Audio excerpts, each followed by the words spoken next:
Bismillahir Rahmanir Rahim. Today we are going to learn about the Caliphs.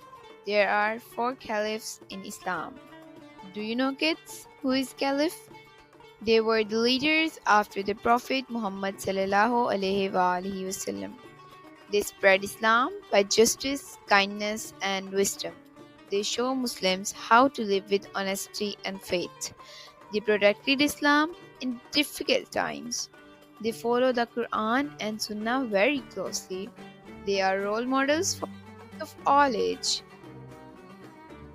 Hazrat Abu Bakr Siddiq radiallahu ta'ala anhu was the first Caliph in Islam. He was the closest friend of Prophet Muhammad sallallahu alaihi wasallam.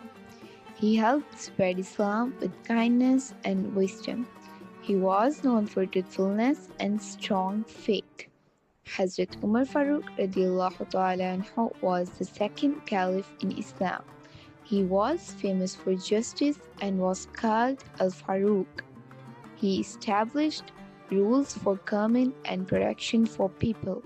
He was very brave and strong in defending Islam. Hazrat Uthman radiallahu ta'ala anhu was the third Caliph in Islam. He was known for generosity and helping the poor.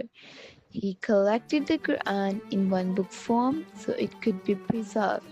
He was very kind and gentle personality. Hazrat Ali radiallahu ta'ala anhu was the fourth Caliph in Islam. He was the cousin and son-in-law of Muhammad sallallahu alaihi wasallam. He was famous for knowledge, wisdom, and courage. He was loved for his justice and care for the weak.